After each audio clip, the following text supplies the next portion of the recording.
Democratic vice presidential nominee, two-time presidential candidate. He was prosecuted and almost went to jail for a long time because he used campaign money to pay off the woman he secretly had an affair with. And there's a good reason I'm bringing this up. Last week, thanks to some amazing reporting by the Wall Street Journal, might even call it dogged, we learned that Trump lawyer Michael Cohen arranged a $130,000 payment for adult film star Stormy Daniels' silence shortly before the 2016 presidential election. Daniels, whose real name is Stephanie Clifford, allegedly had a sexual encounter with Trump in 2006, not long after Trump married Melania. At the time, Barron Trump was 4 months old. Both Michael Cohen and a White House official denied that Trump had a sexual encounter with Stormy Daniels. They did not deny the payment, though Cohen produced a recent letter signed by Stormy Daniels denying the encounter and rumors of hush money. But long before the 2016 election, Daniels gave an interview to In Touch magazine, published in full today, describing the encounter with Trump in lengthy and indeed excruciating detail. We will spare you that because it's not really the sex that matters, it's the money. Yesterday, the Journal followed up with a report that Michael Cohen used a private company and pseudonyms to pay Stormy Daniels. Cohen's decision to establish the company in Delaware offered him privacy, so don't yet know where the money came from and whether Trump, like John Edwards before him, used campaign funds to buy a woman's silence. Joining me now, MSNBC political analyst Tim O'Brien of Bloomberg, author of Trump Nation, The Art of Being the Donald. Also with me, Richard Painter, chief White House ethics lawyer under George W. Bush.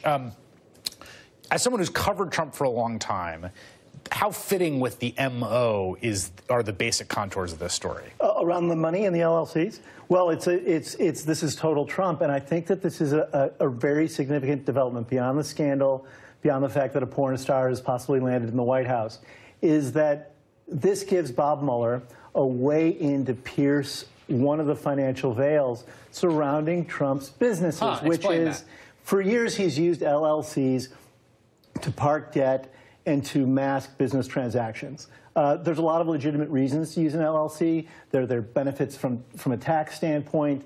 It limits your liability as a business operator. There can be shady reasons for it, to hide the source of money possibly coming in from overseas, or to park debt so your lenders don't know that you may have more debt than you've disclosed. And of course, Donald Trump has been a debt carnivore his whole career. And he's now the subject of a very sophisticated and serious federal investigation run by Bob Mueller that is going to look at money laundering. That's very interesting. And if he gets into this, and he gets into Michael Cohen's transactions writ large, Michael Cohen was Trump's personal attorney. Michael Cohen was involved with Felix Sater and others with the Trump administration with career criminals. It's a problem. Richard, there's no contention of anything that happened here being not consensual. It was in the interview that's published a consensual encounter, which is now being denied. But if you read the interview, you can make up your own mind about whether it happened. So I guess, I mean, to the extent that you don't care about the president being unfaithful to his wife, what ethical issue is there here from your perspective? Well, the whole thing's disgusting, but we've had a disgusting past week to 10 days. And we have a president who refers to the countries where Americans of African descent come from as S-holes. And now we have this, using hundreds of thousands of dollars to buy off silence from some porn star that he's having some kinky sex with. And now he's going to fly on down to Mar-a-Lago, get $100,000 they had on some fundraiser. And guess who's going to pay for him to fly down there in Air Force One?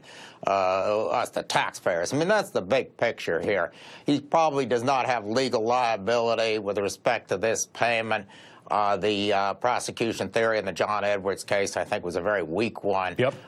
We had a lot of right-wingers spending money to try and nail Clinton on his sexual affairs, and nobody called those campaign contributions to Republicans. I don't think that theory works very well. If he engaged in money laundering or anything like that, he could get in trouble. I don't think he made the mistakes that Dennis Hastert made when he was trying to buy silence from people he had actually sexually abused. as children. But the main point here is Donald Trump uses these LLCs and all these shell entities, and he has hundreds of them, for all sorts of purposes, and paying off porn stars who he's had affairs with. That's only one of his purposes. Maybe getting money from the Russians. I mean, Robert Mueller needs to get to the bottom of what's going on with the finances. And every time Robert Mueller goes there, Trump gets upset, which means there's something there. So how, I mean, I guess the question of, so if you talk about the origins of this $130,000, like, I don't know Donald Trump's history as well as you do. You've covered him for a long time, but he's very reticent to pay. It's interesting to me that they reticent is a polite description. Yeah, I mean, like, no one gets paid ever. No, and in fact, the story here was that they struck this deal. She was afraid he wasn't going to pay. Michael Cohen wasn't coming through with the payment. She starts talking to outlets. He creates actually another LLC, ends up actually paying her. I guess just days before the election. Just days before the election. Is there any way to know? I guess the question is, like, how much can you get into the sources of revenue in an LLC like that? Can you know actually where the money came from in any definitive sense? Sure. Mueller can begin to look at Cohen's own bank transactions. Right. Presumably, money went into a Cohen bank account and out of a Cohen bank account into the LLC, or he had power of attorney over some of the Trump accounts. There's multiple ways for Robert Mueller to dig into this, and it could actually become a hornet's nest, because if he goes on a fishing expedition to look at the source of these payments, it could blow open a whole channel of money Trump doesn't want exposed. Well, and Richard, wouldn't that be, I mean, would you view that as outside the scope of the Mueller investigation if an article about Michael Cohen's LLC for this woman, which has nothing to do with Russia, Russian collusion, et cetera, if that became the precipitating incident for Mueller to start looking at that, do you think that's fair and square, essentially? Is that within the ambit of what Mueller has to investigate? Well, we've known that Donald Trump has had these LLCs, many of them. We've known that for months, and that Mr. Cohen set up a lot of them. Some of his other lawyers set up other ones. Robert Mueller needs to look at every single one of them. Robert Mueller is not going to make the mistake that Ken Starr did of getting all up about the sex. Yes, we know we've got a pervert in the White House, but he is going to focus. Robert Mueller is going to focus on the money, and money that comes from foreign nationals and from other sources. If there is money laundering, that will be prosecuted.